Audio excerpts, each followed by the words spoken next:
Ahí está. Hoy sí. Ahí estamos. Entonces vamos a la clase número 24. Siempre estamos en la carta a los Efesios. Y el tema general es la edificación del cuerpo de Cristo. Y lo que vamos a ver ahora, Maus, es el perfeccionamiento, ¿verdad? El perfeccionamiento. Esto en Efesios capítulo 4, versículo 12.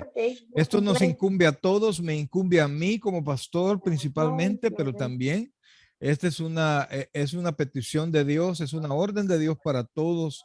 Así es que pongamos mucha atención que Dios pues nos llama ahora a que cada día seamos mejores en Él. Ok, amados hermanos, el texto ahí está. Vamos a leer Efesios 4.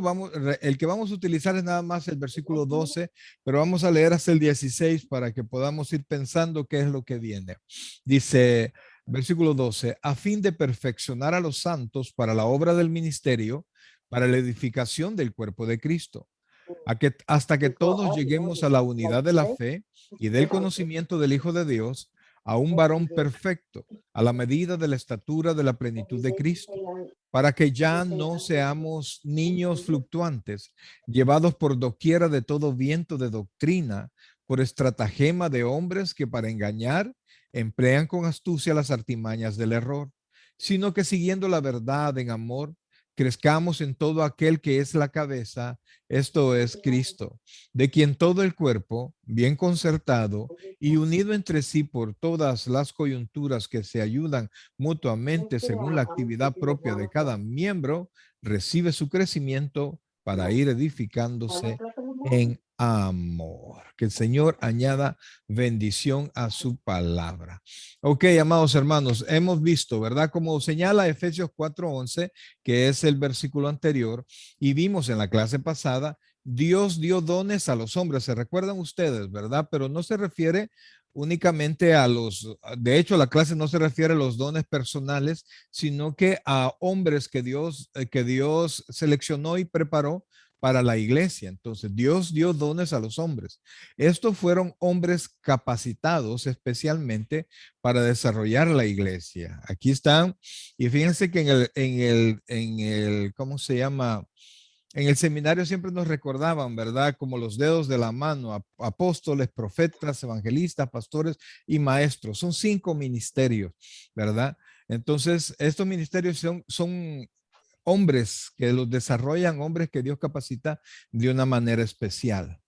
Mediante los 2 primeros grupos, que son apóstoles y profetas, tal como se menciona, se consigna en Efesios 2, del 11 al 21, el Señor estableció el fundamento para la iglesia, de donde Él mismo es el soporte principal. Mire lo que dice Efesios 2, del 19 al 21. Así que ya no sois extranjeros ni advenedizos, sino conciudadanos de los santos, miembros de la familia de Dios. Versículo 20. Edificados sobre el fundamento de los apóstoles y profetas, siendo la principal piedra del ángulo Jesucristo mismo, en quien todo el edificio bien coordinado va creciendo para ser un templo santo del Señor. Entonces, vemos acá que los primeros 2, que son los apóstoles y los profetas, Dios los utilizó. Estamos hablando en la era de la iglesia, ¿verdad? No estamos hablando en el Antiguo Testamento. Dios los utilizó para establecer el fundamento a través de ellos, de los apóstoles y de los profetas.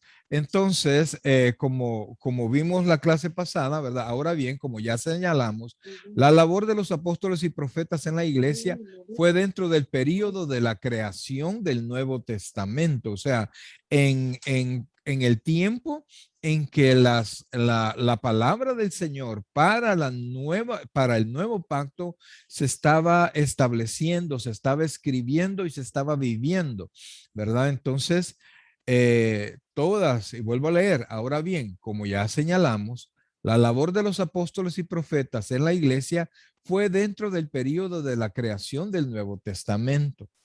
Las revelaciones, los milagros y prodigios que les acompañaron y que atestiguan su autoridad una vez establecidas las bases de la iglesia, terminaron como tal, ¿verdad? Ahora, en este tiempo, continúa la labor de edificar y perfeccionar a los santos para la obra del ministerio de la iglesia, la cual es desarrollada por los evangelistas y pastores maestros. ¿Qué estamos diciendo acá? Los apóstoles y los profetas. Los apóstoles, ¿verdad? Que fueron 12. Dijimos la otra vez cuáles eran los requisitos, y era el haber andado en el ministerio del Señor, el haber visto a Jesucristo resucitado, y por supuesto los prodigios y los milagros que prácticamente autenticaban su nombramiento, el respaldo de Dios para ellos, ¿verdad? Entonces ellos, y luego surgieron los profetas. Ellos trajeron la palabra del Señor, establecieron los fundamentos. En la Biblia vemos nosotros que en el Nuevo Testamento los profetas estaban sujetos a los apóstoles. En otras palabras, los apóstoles en la iglesia eran la autoridad máxima, ¿verdad? Eran lo más alto en autoridad, porque ellos habían estado con el Señor y ellos estaban estableciendo las verdades que debía seguir la iglesia. Entonces, al establecerse el Nuevo Testamento, pues poco a poco vemos por ejemplo, en las cartas a Timoteo, que Pablo, en lugar de sanar a Timoteo, le dice, mejor toma vino. Entonces vemos ahí que el poder de sanidad comenzó a menguar. Y vemos en el Nuevo Testamento, perdón, en el libro de los Hechos, en los últimos, digamos, 10 capítulos, ya no vemos los milagros como sucedían al principio, ¿verdad? No que Dios se hubiese apartado de ellos, sino que ya había estado establecida la autoridad de ellos, ¿verdad? El respaldo que Dios había establecido en ellos. Entonces, terminado ese tiempo y escrito el Nuevo Testamento, ya no había la necesidad ni de profetas ni de apóstoles, porque la revelación ya había sido otorgada a la iglesia. A partir de allí, la iglesia comienza a ser edificada por los otros tres ministerios que aún siguen funcionando, ¿verdad? Que estamos hablando de los evangelistas, de los pastores y de los maestros, ¿verdad? Entonces, con esto, y ya lo vamos a decir ahí, no estamos diciendo que ya no ocurren milagros, como no. Yo he visto milagros, he recibido milagros, he visto a otros hermanos recibir milagros, pero ya no como un don de una persona en sí, sino que como resultado de la obra de Dios, como resultado del clamor del pueblo, como resultado del favor de Dios para toda la iglesia. No sé si se comprende eso. O sea, esa autoridad ya no está en un hombre, sino que está en la iglesia. Ahora continúa la labor de edificar y perfeccionar a los santos para la obra del ministerio de la iglesia, la cual es desarrollada por los evangelistas y pastores maestros. Ahora pregunto, ¿se va comprendiendo lo que estamos hablando? ¿Sí? Ok, entonces continuemos. Amén, que el Señor les bendiga. La iglesia sigue teniendo milagros ahora. La Biblia testifica que Jesucristo es el mismo de ayer, de hoy y por los siglos. En Hebreos 13:8, y que no se ha cortado la mano de Jehová para salvar. Isaías 59:1. Pero los milagros ya no se reciben por dones de hombres, sino por la gracia de Dios. Esto es muy importante hacer el énfasis, porque muchas personas venden su nombre como hacedores de milagros, y ahora estamos en el periodo de la gracia, donde los milagros son por la gracia de nuestro Dios. Donde todos somos ministros del evangelio. Amén. Y eso es lo importante, ¿verdad? Que Dios puede hacer milagros y puede oírnos a todos los que tengamos el Espíritu Santo, ¿verdad? Amén. Sigamos. Veamos ahora el plan progresivo de Dios para la iglesia, según Efesios 4:12, a fin de perfeccionar a los santos para la obra del ministerio, para la edificación del cuerpo de Cristo, nos dice. Entonces ahora vamos a entrar a la labor que se hizo después del tiempo de los apóstoles. Estamos hablando después del de los primeros 100 años de la iglesia. Después de eso, la iglesia comenzó a ser ministrada por los evangelistas, por los pastores y los maestros.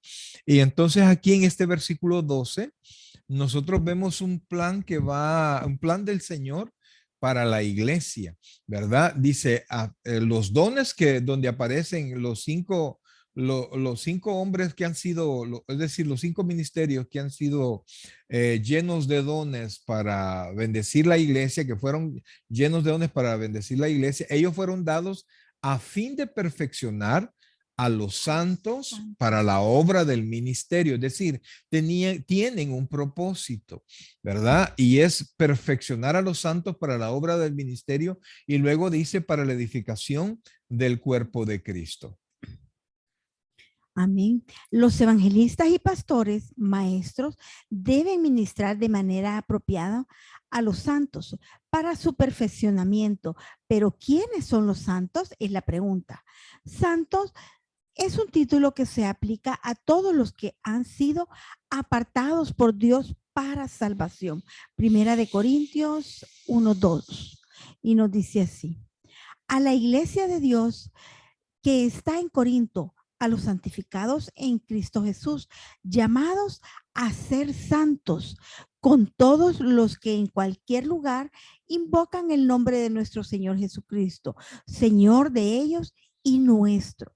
O sea que el trabajo de la iglesia es ahora a los santos, ¿verdad? Y estamos viendo que la palabra santo es el título que usted tiene y es el título que tengo yo, que muestra lo que Dios hizo por nosotros. Nos apartó para salvación. Los santos hemos sido apartados para ser salvos, ¿verdad? Luego entra un proceso de santificación donde el actuar de Dios nos va haciendo cada vez mejores y donde todos los que le servimos al Señor tenemos algo que ver, le ayudamos, o sea, primero somos nosotros los que participamos en ese trabajo personal y en ese trabajo hacia la iglesia y vamos siendo transformados por el Señor para que nosotros seamos aptos para desarrollarnos en la obra del Señor.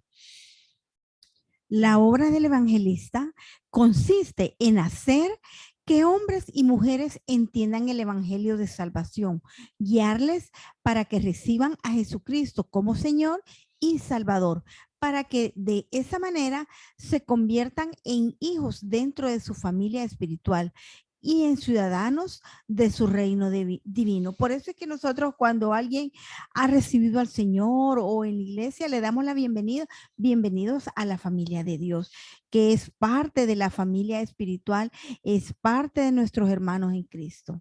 De hecho, cada uno de estos hombres, ¿verdad? Apóstoles, profetas, evangelistas, pastores y maestros, lo que representan es toda la acción de la iglesia, porque, por ejemplo, los apóstoles son los enviados y la iglesia está llamada a ir por los incrédulos, ¿verdad? Y predicar el evangelio. Entonces, vemos que cada uno de ellos, cuando habla de profetas, tal vez nosotros no presentamos una profecía como lo hacían ellos, pero profetas en este tiempo es la presentación del evangelio. Ahora, y podemos seguir lo mismo, el evangelismo ahora corresponde a toda la iglesia. Hay personas que están capacitadas para dirigir eso, ¿verdad? Y que Dios los bendice de una mejor manera para traer personas a Cristo, pero es una labor de toda la iglesia. El pastorear la iglesia, Dios es el pastor, pero Dios ha designado personas para que guíen a sus ovejas y estas mismas personas se apoyan en otro grupo que juntos están desarrollando el pastorado de la iglesia y por supuesto el hecho de enseñar, la enseñanza, el ser maestro, también es una labor de la iglesia enseñarle a las mismas ovejas. Como dijimos, la obra del evangelista consiste en hacer que hombres y mujeres entiendan el evangelio de salvación, guiarles para que reciban a Jesucristo como Señor y Salvador, para que de esa manera se conviertan en hijos dentro de su familia espiritual y en ciudadanos de su reino divino. En los primeros años, el objetivo para establecer una iglesia El local, objetivo era establecer perdón, en los primeros años, el objetivo era establecer una iglesia local. Eso da comienzo al perfeccionamiento de la obra y el trabajo subsiguiente del pastor maestro es suministrar el liderazgo y recursos espirituales para hacer que los creyentes adquieran en la práctica la semejanza que tienen de su Señor y Salvador mediante la obediencia continua a su palabra y también suministrar un patrón o ejemplo de piedad o vida propia. O sea, perdón, o sea que la labor de los líderes ahora es trabajar, ministrar, guiar a los hermanos para que la imagen de Cristo se vaya reflejando en ellos, ¿verdad? Para que tengamos cada día más la semejanza al Señor, porque eso es el propósito de Dios. De hecho, es el proceso de santificación, es que Cristo sea formado en nosotros. Por eso es que Pablo le decía a la iglesia de los Gálatas que por ellos estaba sufriendo de nuevo el dolores de parto, ¿verdad? En lo que Cristo estaba siendo formados, ¿verdad? Entonces, esa es la labor. Y mientras la iglesia esté más atenta en lo que la iglesia viva más esto y en lo que la iglesia sepa administrar bien su tiempo en su vida secular y en su vida cristiana, cada uno de ellos va a poder desarrollarse de mejor manera y va a poder recibir la enseñanza de mejor manera. Ahora, veamos la primera acción. Es lo que leímos en el versículo, en el capítulo 12. Perfeccionar. La primera acción es perfeccionar. Esto implica hacer completo y es un llamado constante a la iglesia. Perfeccionaos, os haga actos en toda obra buena para que hagáis su voluntad. O sea que estamos hablando de que Dios quiere que nosotros seamos completos, porque la palabra perfecto no implica sin error, sino que implica completos, que no nos falte nada. Y eso lo hacemos a través de la palabra. Ya vamos a ver eso. Pero ese es el deseo de Dios, que nosotros estemos preparados, que estemos completos, que no nos haga falta nada para poder desarrollar nuestra parte en el cuerpo de Cristo. Este perfeccionamiento depende de Dios, pero implica disposición y esfuerzo de parte de cada creyente. Es como lo que estamos haciendo ahorita. Yo sé que no es fácil, cada uno tiene sus obligaciones, pero hemos dado un tiempo para el Señor, estamos dando parte de nuestro esfuerzo para poder ser perfeccionados nosotros en el cuerpo de Cristo. Para ello se le ha proporcionado 4 herramientas espirituales, siendo de ellas la más importante, según Primera de Timoteo 4:16, la Biblia, la ¿verdad? Biblia. Y nos dice así: toda la escritura es inspirada por Dios y útil para enseñar, para redarguir, para corregir, para instruir en justicia, a fin de que el hombre de Dios sea perfecto, enteramente preparado para toda buena obra, nos dice el Señor. O sea, en otras palabras, no se puede perfeccionar a alguien sin la palabra de Sin Dios. la palabra de Dios. No se puede y podemos poner planes, podemos escuchar una buena charla, podemos escuchar lo que sea, pero en estos tiempos da lo mismo escuchar a un psicólogo que escuchar a a un predicador de estos que ni siquiera tocan la palabra de Dios, no sabemos de qué están hablando y de repente están hablando teorías, están hablando pensamientos de hombre y no nos llevan a la palabra. Mire, pensamientos de hombre nos podrían ayudar a hacer ciertas cosas en nuestra vida. Los psicólogos dicen que lo que hacen es acoplar el cerebro con el cuerpo que funcione de manera óptima. Pero el alma, amados hermanos, solo está en las manos de Dios. Y Amén. para perfeccionar el alma, necesitamos la palabra de Dios. No hay otra manera. Por eso es que la primera herramienta y la más importante es la Biblia.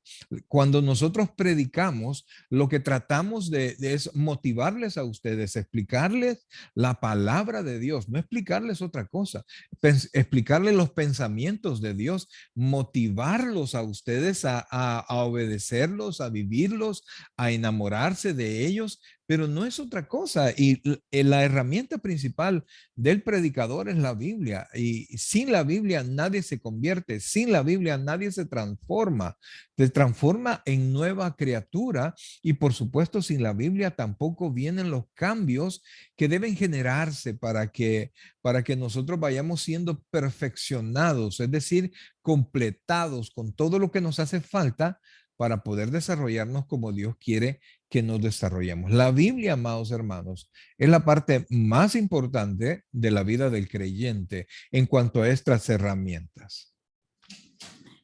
Juan 15:3 nos dice, ya vosotros estáis limpios por toda la palabra que os he hablado. Amén. El Señor Jesucristo les dijo a los discípulos, y eso todavía el Espíritu Santo no había sido derramado en ellos. Entonces, ya vosotros estáis limpios por la palabra que os he hablado. La palabra nos purifica, la palabra nos limpia.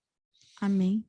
El primer propósito del pastor y maestro es, por ende, alimentarse a sí mismo, alimentar a su pueblo y dirigirles para que se alimenten a sí mismos con la palabra de Dios. O sea, en otras palabras, el pastor es un guía, amados. Un guía que él mismo tuvo que haber sido guiado por la palabra. Nosotros mismos, yo mismo tengo que haber sido devorado la palabra de Dios para poderles llevar a ustedes de su palabra. Si no leo la palabra, si no me preparo en la palabra, puedo hablar muchas cosas, pero de Dios muy poco van a recibir, aunque siempre Dios en su misericordia procura que el pueblo no se quede sin alimento. Pero vean esto, que el propósito, la herramienta para que nosotros vayamos siendo perfeccionados, la herramienta número uno por excelencia es la Biblia. El Señor Jesucristo dio el parámetro en Mateo 5:48. Sed pues vosotros perfectos, como vuestro Padre que está en los cielos es perfecto, nos dice. Y entonces la labor primera es perfeccionar a los santos. Santo es usted, santo soy yo. Recuerde que es el título que tenemos que refleja la acción de Dios en nosotros. Nos apartó. No está hablando de nuestra conducta, ese es el proceso de santificación, pero la acción de Dios es que a mí, siendo lo que soy, Él me salvó, me limpió, me justificó y me apartó. ¿Verdad? Eso es ser santo. Por eso es que cuando a usted le digan, levante la mano a los santos, no dude en levantar la mano y diga, yo aquí estoy. Ay, usted que se cree perfecto, no, a mí me han apartado, Dios me apartó. Estoy en el proceso, estoy aprendiendo, estoy cada día más tratando de hacer lo que Dios quiere, pero sin la palabra no se puede, ¿verdad? La perfección viene de Dios. Oiga esto, la perfección viene de Dios. Por ende, la única manera que el hombre puede encontrar de ser perfeccionado es abrazar lo perfecto, abrazar la palabra de Dios. No tenemos otra cosa perfecta.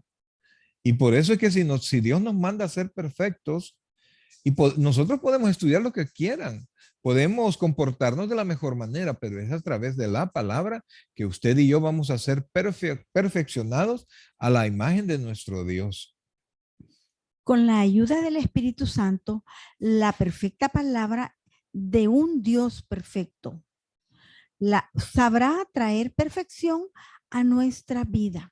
Oiga esto, porque Dios también promete esto. Con la ayuda del Espíritu Santo, la perfecta palabra de un Dios perfecto sabrá traer perfección a nuestra vida. Y por eso, amados, sí estamos bien lejos, ¿verdad? De la perfección, pero no de Dios. Y entonces, entre más cerca estemos de la palabra, más va a actuar en nosotros. Mira lo que dice el Salmo, por favor, 19. Salmo 19:6. De un extremo de los cielos es su salida y su curso hasta el término de ellos. Y nada hay que se esconda de su calor. La ley de Jehová es perfecta, que convierte el alma. El testimonio de Jehová es fiel, que hace sabio al sencillo. Mandamientos de Jehová son rectos, que alegran el corazón. El precepto de Jehová es puro, que alumbra los ojos. Correcto. Y por ser puro nos da pureza, y por ser Amén. puro limpia nuestros ojos y nos permite ver las cosas y poder ver lo que está malo de lo que está bueno. Las malas intenciones usted las va a poder ver de la palabra. Por eso es que cuando habla de la mujer ataviada como ramera, dice la escritura que nosotros no vamos a conocer que eso es malo si no consideramos los mandamientos de Dios. Solo la palabra de Dios nos va a hacer escapar de muchas cosas. Por eso es que la palabra de Dios nos perfecciona. Entonces, esa es la primera de las herramientas que Dios nos ha dado, la Biblia. Ahora sigamos. La segunda herramienta para el perfeccionamiento es la oración, y el pastor y maestro es responsable de prepararse y dirigir a su pueblo para prepararse en la oración. O sea, amados hermanos, y allí no sé cómo está usted y su vida de oración, ¿verdad? No sé, y no quiero preguntarle porque nadie va a decir la verdad. Y si la dice, pues la va a decir de una manera irreverente. Entonces yo pienso que debe usted pensar cómo está su vida de oración. Porque así como está su vida de oración, está su vida cristiana. Así como está su vida de oración, así tan cerca usted está de Dios. No confunda, por favor. Dios no es la iglesia. Y el que usted llegue a la iglesia no quiere decir que usted está orando o que usted está cerquita de Dios. Tiene que tener su tiempo de oración. Para que las cosas sucedan, mis queridos hermanos, tenemos que tener tiempos de oración. A veces tenemos un carácter, ay Dios mío, que solo porque, pues sí, nuestros hijos no se pueden salir corriendo, están con nosotros, pero tenemos un carácter, cosa seria. Tenemos a veces una vida inconstante, tenemos pensamientos malos, tenemos una vida que está demasiado contaminada. Y cuando digo todo esto, amados, no me estoy refiriendo a nadie, sino que me estoy refiriendo a todos. Entonces, y solamente hasta que nos presentemos al Señor en oración y nos dirijamos a Él y con todo el corazón sincero, pidamos a Él, es que nosotros vamos a ir siendo mejores. Mire lo que dice Colosenses 4, 12, del 12 y 13. Os saluda Epafras. Epafras, perdón, el cual es uno de vosotros, siervo de Cristo, siempre rogando encarecidamente por vosotros en sus oraciones, para que estéis firmes, perfectos y completos en todo lo que Dios quiere. Oiga esto, rogando encarecidamente, por eso es que también es una herramienta mía también, ¿sí? Orando por ustedes, orando por mí, orando por mi familia, orando porque no fallemos, orando porque demos el paso correcto, orando porque no perdamos el paso, orando porque no nos seamos distraídos de nada, sino que podamos seguir con la mirada puesta en Cristo, el autor y consumador de la fe. Y por eso es que yo les dije al principio, estas son herramientas que me han sido dadas a mí, pero han sido dadas a usted también. Entonces yo lo que tengo que hacer es dirigirlas en estas herramientas, pero también son herramientas mías. Y cuando preparé esto, amados hermanos, el primero que fue sacudido un poquito fui yo, ¿verdad? Porque hay cosas que hemos descuidado y tenemos que volver a eso, ¿verdad? Tenemos que volver a la oración, porque es a través de la oración en que, número uno, me presento yo. Y en oración, pues Dios ve todos mis defectos, yo conozco mis defectos y se los puedo presentar al Señor. Pero también en oración yo lo presento a usted. No le presento todos sus defectos porque eso los conoce Dios. Oro por usted. Oro por sus problemas, oro por sus necesidades y oramos por ustedes. Entonces, ustedes también tienen que ir a Dios en oración presentándole sus propias peticiones, sus debilidades. Fíjense, yo le pregunto a usted y se lo hago de manera así directa y nadie, por supuesto, no con la intención que alguien conteste, pero ¿cuántos pecados tenemos ahí pendientes que no le hemos llevado a la presencia del Señor? La Biblia dice que si confesamos nuestros pecados, Dios es fiel y justo para perdonar nuestros pecados y limpiarnos de toda maldad. Y de la única manera que se los podemos presentar es en oración. Entonces dice que si yo le presento mis pecados a Él, Él es justo para perdonarme. Entonces, si yo no, óigame y póngame atención, por favor, porque yo no creo que me está poniendo atención si sus ojitos están puestos para otro lado. Y aunque las cámaras están chiquitas, créanme que lo puedo ver. Entonces requiero que pongamos un poquito de atención. Entonces, yo le pregunto a usted, ¿cuántos errores suyos y míos no han sido presentados delante de Dios? La Biblia dice que tengo que presentarlos para que Él me perdone. Número uno, tengo que presentarlos para que Él me limpie de ellos. Entonces, si yo no los he presentado, ¿qué quiere decir eso? Que número uno, tengo esa cuenta pendiente con Dios. Número dos, no se ha limpiado eso. Es como una herida. Y no sé si les conté la otra vez, que cuando fuimos a los bautizos, ¿te recordás, hijo, que me hablaste para que llevara las mesas? Pues entonces yo fui a sacar a la carrera las mesas y como andaba tenis, no andaba calcetines y andaba en chores, cuando saqué las mesas no me fijé que estaba una pieza ahí con punta y me pasó hiriendo la parte del tobillo. Y entonces yo me volví a ver, no vi sangre, pero solo vi blanco. Entonces, bueno, ya se me va a quitar. Me fui y entonces pues realizamos todo. Cuando salimos, entré al agua así, con esa herida abierta. Entré al agua y de ahí salí, terminamos todo, nos vinimos, estuvimos en el gran calor allá. Entonces después medio me limpié y ahí lo dejé. A mí, yo creo que a mí se me sanan rápido las heridas. Entonces, pero resulta que a la semana eso estaba negro y empecé a tratar de limpiármelo. Y me lo limpié y después le dije a Luis y a los días le dije a Luis y ella tuvo que quitarme todo el cascarón que se había formado y quizás era más o menos una herida, y se puede imaginar en la parte de enfrente del pie, en la parte del tobillo, quizás una herida de profundo, quizás como medio centímetro, quizás, ¿verdad? Y más o menos como más o menos algo así de larga. Y entonces, me quitó todo eso y eso lo hizo en 2, 3 ocasiones para que ahora todavía no se me ha sanado por completo. Y yo no soy diabético, no tengo problemas de azúcar. Pero mientras yo no vimos y fuimos al fondo y no arrancamos todo ese mal, amados hermanos, eso no comenzó a sanar. Entonces yo le pregunto a usted en oración, ¿cuántos pecados tenemos pendientes? ¿Verdad? Primero, no hemos sido perdonados. Y segundo, como no hemos sido limpiados es porque todavía estamos en eso. No, y nosotros no le podemos hacer frente a nuestras concupiscencias, a nuestros deseos de pecar, no los podemos vencer solos.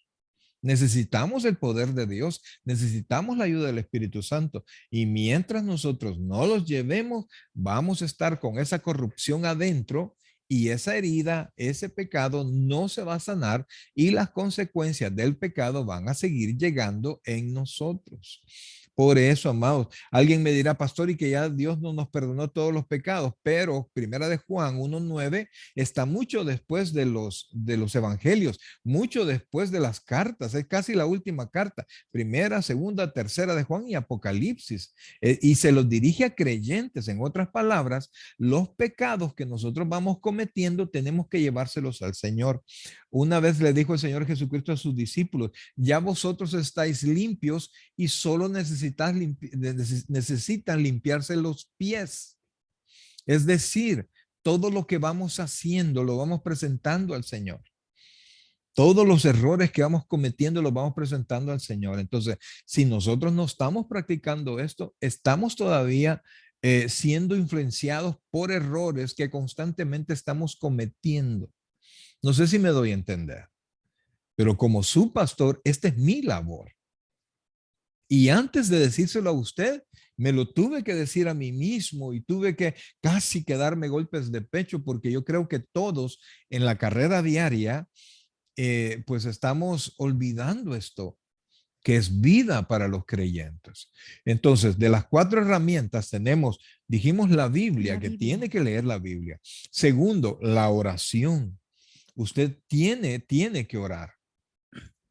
La oración no solo nos pone en contacto directo con nuestro Dios, sino que nos consuela y nos fortalece de manera que podamos enfrentar lo que pueda venir. Asimismo, hace que las cosas pasen en nuestra vida. Amén. Lo que nosotros no alcanzamos a hacer lo va a hacer Dios. Y hay cambios, mi hermano amado. Hay cambios que nosotros solos, en nosotros mismos, no podemos hacer. Hay cambios que usted no puede generar en sus hijos. Por más que quiera, no podemos ni generar cambios a veces en chiquititos. Hay cosas y más ahora los niños, porque los niños están empoderados, amados. Les hemos dado el poder. ¿Verdad? Hoy quienes mandan en las casas son los hijos, ya no son los papás. Dios me guarde, con Dios me libre. Yo le dijera algo a mi papá en ese tiempo. Ahora los hijos hacen lo que quieren, los hijos son los que mandan. Así está la generación. Así está la generación.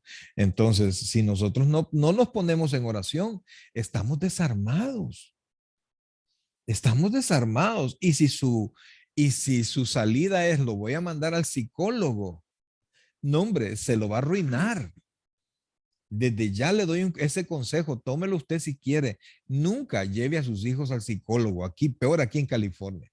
No lo haga, no lo haga. Vaya al Señor, rebúsquese usted, lea la Biblia, lea cualquier otra cosa, pero con la ayuda del Señor nosotros estamos capacitados para poder ayudar a nuestros hijos, ¿verdad? Claro, si es algo médico, brother, no, no lo haga de doctor, ahí tiene que llevarlo al médico, ¿no? ¿Verdad? Ahora sigamos. En Mateo, mire lo que dice Mateo 21-22. Y todo lo que pidiereis en oración, creyendo, lo recibiréis. Todo lo que pidieres en oración. Usted dice, yo voy a orar por eso. Pero amados, por muchos propósitos de oración que usted tenga, si usted no ora, eso no se ha presentado. Es como que usted haga una carta, ¿verdad? O haga lo que sea, redacte algo, pero nunca lo envía. Pero ahí tengo yo mi solicitud, pero nunca la envió. No, y nos hace énfasis en lo siguiente, que nos dice la palabra creyendo y la hace en separación. Amén. Dice, todo lo que pidieras en oración, creyendo. Y es que como si no estamos seguros, si no creemos, no vamos a ir a orar. Entonces, oración creyendo, lo recibiréis. Y Mateo 11:28 nos dice, venid a mí todos los que estáis trabajados y cansados y cargados, y yo os haré descansar.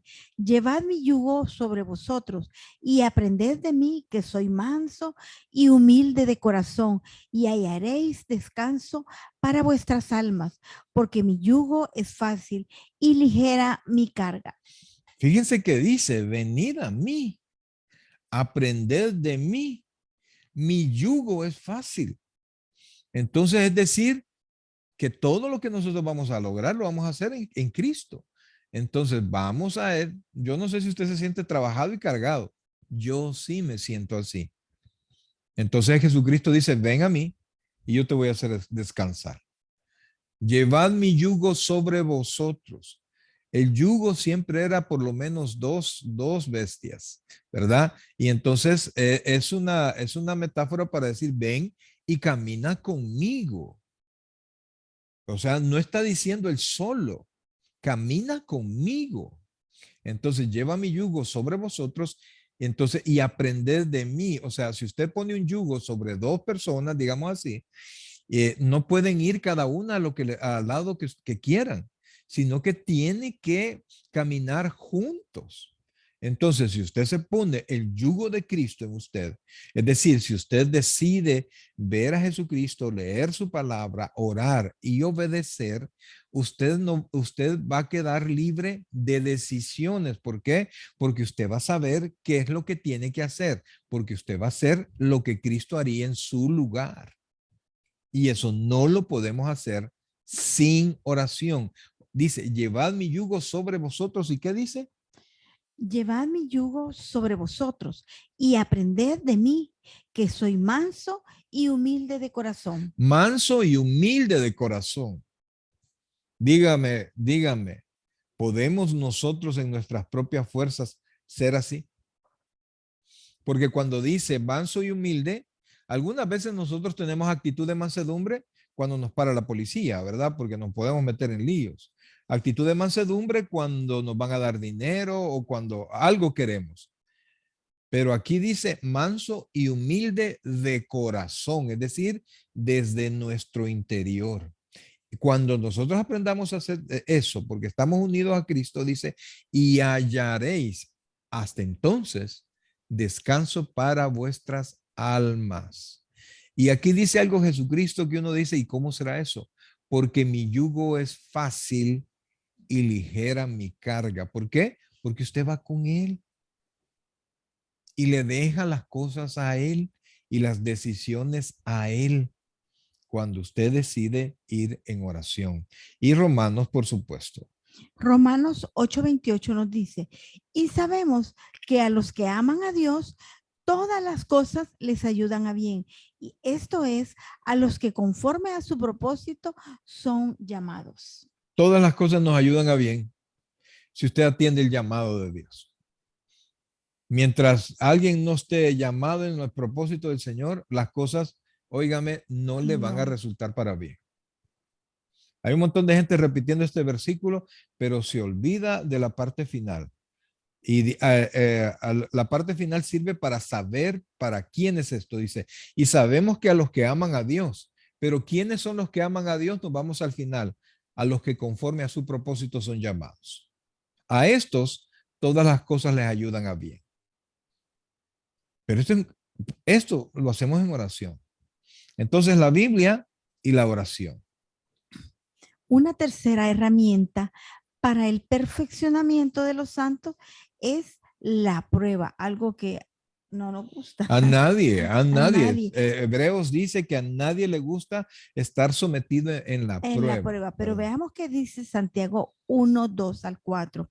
Hermanos míos, tened por sumo gozo cuando os halléis en diversas pruebas, sabiendo que la prueba de vuestra fe produce paciencia, mas tenga la paciencia su obra completa, para que seáis perfectos y cabales, sin que os falte cosa alguna. O sea, volvemos a lo mismo, pues, estar cabales, estar perfectos, estar completos. Pero dice, amados, dice, hermanos míos, mire la actitud, tener por sumo gozo cuando os halléis en diversas pruebas. No es que nos hacemos masoquistas, hermano, sino que sabemos que nuestra prueba, que nuestra fe tiene alguna deficiencia y necesita ser sometida al fuego. ¿Verdad? La Biblia habla compara la fe con el oro y dice que aunque el oro es perecedero, es sometida, es probada con fuego. Y el fuego del oro lo que hace es que quita toda la escoria, quita todo lo sucio. Entonces, ¿qué cree usted que hacen las pruebas en el creyente? Es exactamente lo mismo. Quitan todo lo que nos estorba. El fuego purifica. Por eso dice, hermanos míos, tened por sumo gozo cuando os halléis en diversas pruebas, sabiendo, esto lo tiene que saber, que la prueba de vuestra fe produce paciencia, mas tenga la paciencia su obra completa. ¿Verdad? Es decir, es para completarnos, para que seáis perfectos y cabales sin que os falte nada. Cuando respondemos a la prueba de Dios con confianza y obediencia continua, nuestros músculos espirituales son fortalecidos y el servicio eficaz para Él se amplía. Las pruebas, amados, son purificadoras. Son purificadoras y la herramienta siguiente creo que le va a gustar menos que la prueba. Pero vemos aquí que es una herramienta de Dios para nosotros y somos sometidos en pruebas, somos sometidos en dificultades y salimos de ahí cuando nosotros aprendemos a confiar en el Señor, que con confianza y obediencia continua, nosotros salimos bien de ahí. Y la cuarta herramienta para el perfeccionamiento es el sufrimiento. Estas experiencias depuran el corazón, mediante las cuales el creyente es refinado para adquirir mayor santidad. ¿Cuáles son las dos primeras herramientas que dijimos? La Biblia y la oración. Correcto. La Biblia y la oración. Si usted no entra a la palabra y no tiene vida de oración, ¿qué cree que va a pasar? Pedro dice que las pruebas, correcto, vienen si son necesarias. Dios no es que esté enojado con usted, sino que es como los managers, pues ven que a un empleado le hace falta alguna capacitación y entonces viene y lo mandan a esa capacitación. Por eso es que Dios a veces Él necesita, Él requiere que nosotros aprendamos algo. Y cuando no lo aprendemos en la Biblia y en oración, pues vienen las pruebas. Y las pruebas, mi querido hermano, siempre las pruebas traen ¿qué? Sufrimiento. Correcto. Paciencia. Correcto. Sí producen paciencia al final, pero mientras viene la paciencia, sufrimos. Por eso es que no le haga mala cara a esto, porque así es. Ahí podrá decirle mucha gente, pues, no, que Dios te va a dar esto, que cielos abiertos, que agarra esta palabra, que para usted. No, hermano, mire, la Biblia, la oración, si no quiere eso, viene una prueba y luego viene el sufrimiento. Estas experiencias depuran el corazón mediante las cuales el creyente es refinado para adquirir mayor santidad. Mire lo que dice Primera de Pedro 5:10. Mas el Dios de toda gracia, que nos llamó a su gloria eterna en Jesucristo, después que hayáis padecido un poco de tiempo, Él mismo os perfeccione, afirme, fortalezca y establezca. Él nos perfecciona. Entonces lo inteligente en nosotros sería perfeccionarnos con la palabra, perfeccionarnos con la oración.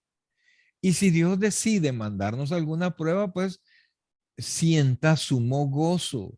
O sea, son necesarias. Dios, le tengo noticias, Dios no se equivoca. Nos manda, no es como cuando usted compra las cosas en línea, ¿verdad? Y usted viene rogando que le queden, que sean iguales a los que usted pidió. No, Dios manda exactamente del número y de la cantidad que nosotros necesitamos. Así vienen las pruebas. Entonces, después que hayamos padecido, dice, un poco de tiempo, Él mismo os perfeccione, afirme, fortalezca y establezca. Filipenses 3:10 nos dice, a fin de conocerle y el poder de su resurrección y la participación de sus padecimientos, llegando a ser semejante a él en su muerte. Oiga esto, porque aquí son tres momentos. A fin de conocerle, ¿verdad? Ese habla de salvación. Y el poder de su resurrección habla de la resurrección espiritual en que nosotros estamos, pero no termina allí. Y la participación de sus padecimientos. Amados, mire, muchos nos traen la porción de Isaías que dice, no, que él sufrió para que nosotros no suframos. Eso no dice la Escritura. Todos tenemos que pagar, todos tenemos que correr cierta parte de padecimientos. El servicio, ¿qué palabra les digo como adjetivo del servicio siempre? A ver si se recuerdan. El servicio es, les digo. ¿Alguien se recuerda? Un privilegio. Sí, es un privilegio definitivamente, pero el servicio siempre es sacrificial. Siempre es sacrificial.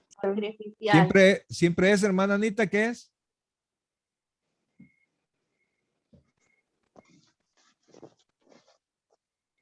Ajá. Se durmió. No, ahí está, ahí está. El servicio es sacrificial. Amén, mi hermano César, es sacrificial. Usted deja algo para hacer otra cosa. Usted deja sus labores diarias, deja su paseo, deja cualquier cosa para servir al Señor. Usted no puede estar en la iglesia y en el paseo a 200 kilómetros de ahí. Usted no puede estar en la iglesia o acostado en su cama al mismo tiempo. No. Es un sacrificio, sí, yo lo entiendo, pero no hay nada que Dios nos pida y esto tiene que ponerlo usted en su mente y es tratando de mostrarle cómo es. No hay nada que Dios no nos pida donde Él no se haya metido primero la mano a la bolsa para darnos. Y antes de protestar, acuérdese que si Dios le ha pedido algo, es porque ya le dio y ya viene más bendición. Amén. Mire Sí. lo que dice, perdón, mire lo que dice y póngale mucha atención a este Corintios porque habla de sufrir para consolar. Segunda de Corintios 1, 4 y 5 nos dice, el cual nos consuela. Espérame, antes de leerlo, dígame, hermana. No, que le iba a decir, yo sé que esos sacrificios que se hacen, pero ahí está siempre, cuando uno tiene algo que hacer, ahí está siempre el chamuco metiéndole a uno, no, es mejor vete, no es a la iglesia. Y ahí está siempre la tentación, porque la carne siempre lo llama a uno a hacer las cosas Eso que es no correcto. son de la iglesia. Definitivamente, definitivamente.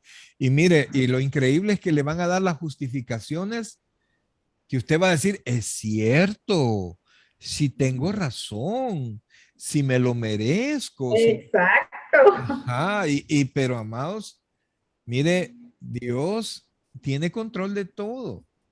Un día no es nada, dicen ya.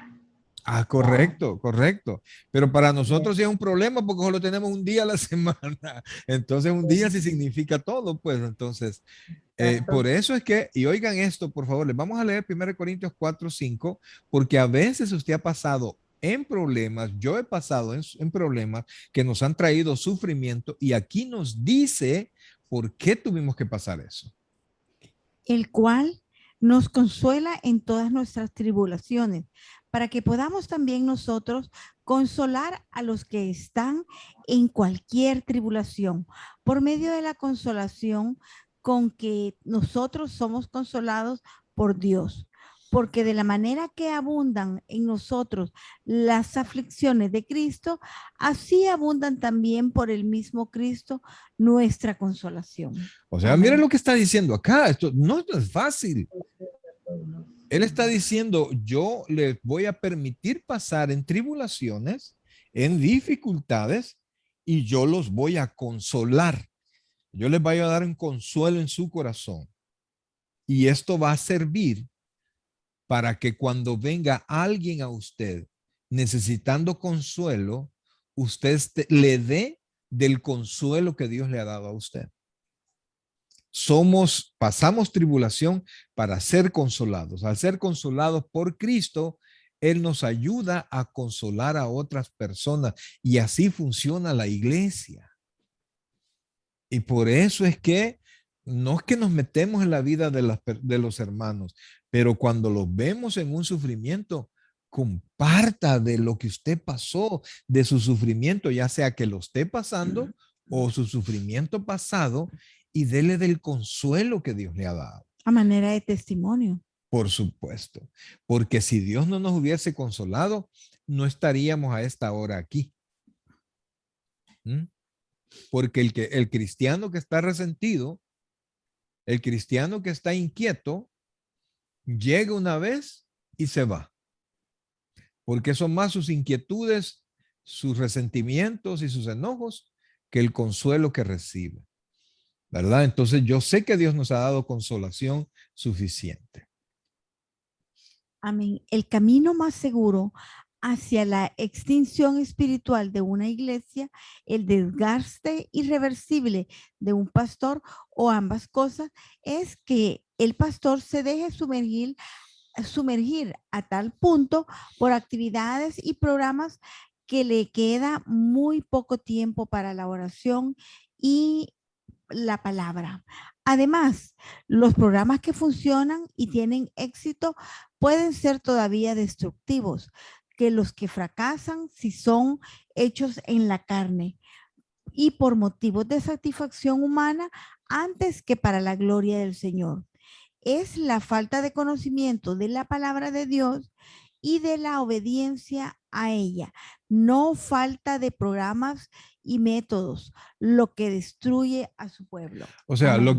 lo que aquí estamos hablando, amados hermanos, es que muchas veces queremos meternos en un montón de rollos, de programas, de actividades. No digo que no las tengamos, cómo no, pero no podemos hacer tanto que digamos, no, yo no voy a orar, yo no voy a leer la Biblia, ya fui al culto, ya hice esto, ya colaboré en esto, entonces no hago esto otro, entonces descuido mi crecimiento espiritual, mi crecimiento personal. Y a veces, amados, muchos de esos programas o actividades están más hechas para entretener. La mayoría de estos programas son más espectáculos que adoración y enseñanza y obediencia al Señor.